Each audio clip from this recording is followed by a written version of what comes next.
আল্লাযী আরসালা রাসূলাহু বিল হুদা ওয়া দীনিল হক। আল্লাহু আকবার। হে বন্ধু, কোরআনের দাওয়াত দাও, এই গাইডলাইন কোরআন দিয়ে তুমি কথা বলো। হুদাল্লিল মুত্তাকিন, হেদায়েতের মালিক জোরে বলেন কে? আরো জোরে কোন? আর এই কোরআন যদি কেউ না মানে আল্লাহর অসুবিধা আছে? আল্লাহর খ্যাত জমিন নষ্ট হবে? আমার আল্লাহ ডাক দিয়ে বলে অনুনাজ্জিলু মিনাল কুরআনি মা হুয়া শিফাউ ওয়া রাহমাতুল লিল মুমিনিন।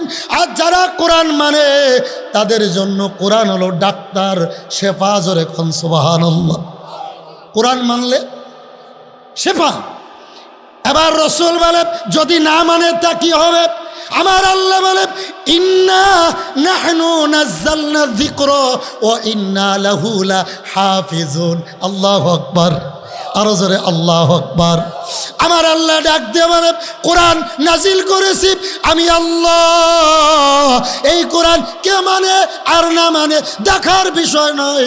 ইন্না নাহনু নাযালনা যিকরা ওয়া ইন্না লাহু লাহাফিজুন। এই কোরআনের হেফাজতের দায়িত্ব আল্লাহ। কার কার কার? জোরে কোন কার? হেফাজতের দায়িত্ব আমার। কে মানে আর কে মানে না এটা দেখার বিষয় নয়। আমরা সবাই মিলে যদি কোরআন না পড়ি, নামাজ না পড়ি, আমার আল্লাহর আসে যায় না?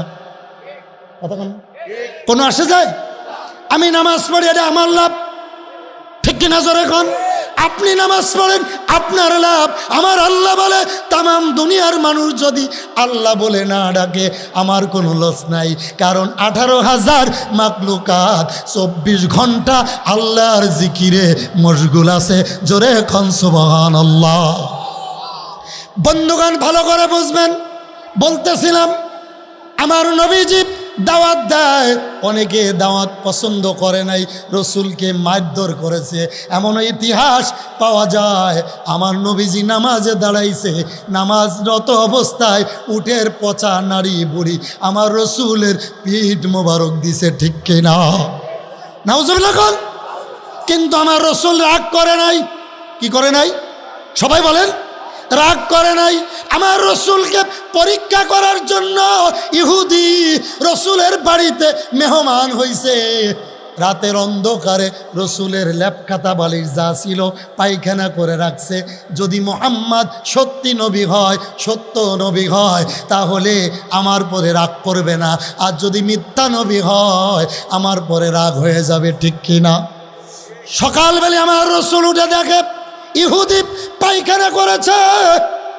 এবার আমার রসুল আফসোস করে ডাক দিয়ে কয়, হায় রে, আমার বাড়ির মেহমানটা হয়তো রাত্রে অসুস্থ হয়ে গেছিল, ঠিক কিনা? হ্যাঁ, কথা বলবো না, চুপ। আমার বাড়ির মেহমানটা হয়তো অসুস্থ হয়ে গেছিল। আল্লাহ রসুল এই খাতা বালিশ লইয়া নদীর ঘাটে ধুতে যায়। আর ইহুদি গোপনে গোপনে দূর থেকে দেখে আল্লাহর হাবিব সাল্লাল্লাহু আলাইহি সাল্লাম এটা ধুইতেছে নিজে হাতে। ইহুদি পিছন এসে এবার ডাক দিয়ে বলে, নবী, নবী চিনার জন্য আর দূরে যাওয়া লাগবে না, অপেক্ষা করা লাগবে না, যে রসুল নিজে হাতে ইহুদির পায়খানা পরিষ্কার করে আমি বুঝতে আর বাকি নাই। এইটাই তো আসল নবী। জোরে গণ আল্লাহু আকবার।